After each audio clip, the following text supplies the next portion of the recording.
Alkenes are the building blocks of modern chemistry, characterized by their reactive carbon-carbon double bonds. Understanding how we synthesize these molecules and the intermediates they form is crucial for mastering organic synthesis and industrial chemical production.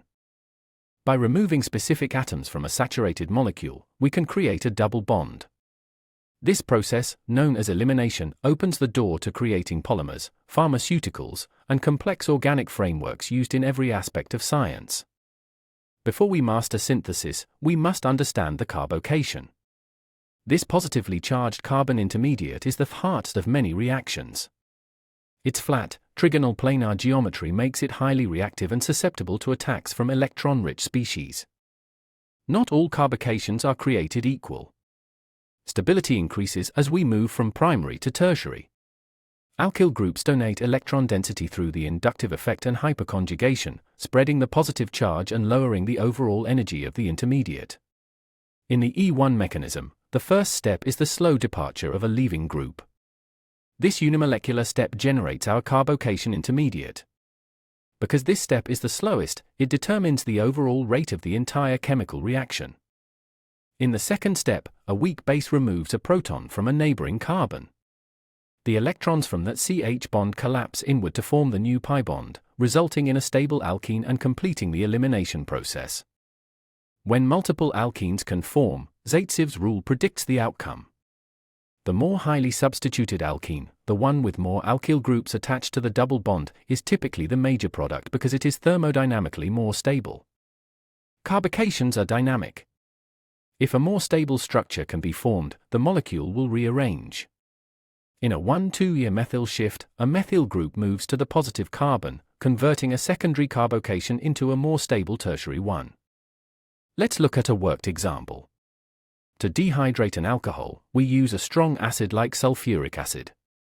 The acid protonates the hydroxyl group, turning a poor leaving group into water which can easily depart to form a carbocation. The energy profile shows two transition states. The highest peak represents the formation of the carbocation.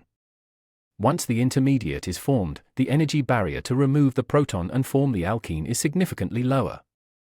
In this example, a hydride shift occurs.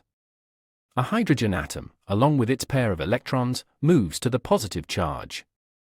This transforms a secondary carbocation into a tertiary one before the final alkene is even formed. When predicting products, always identify all available beta hydrogens.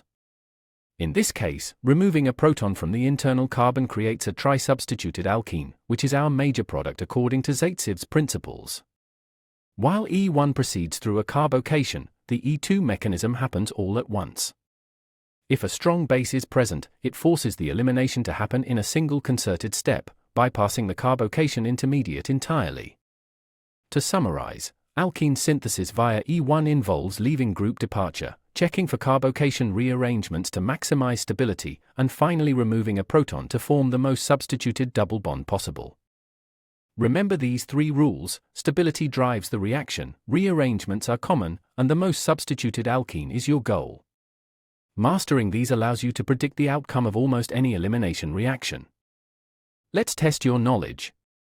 Based on what we discussed regarding inductive effects and electron donation, which of these three carbocation structures is the most stable? Think about the number of surrounding alkyl groups. The answer is tertiary. The three surrounding alkyl groups provide the most stabilization for the positive charge.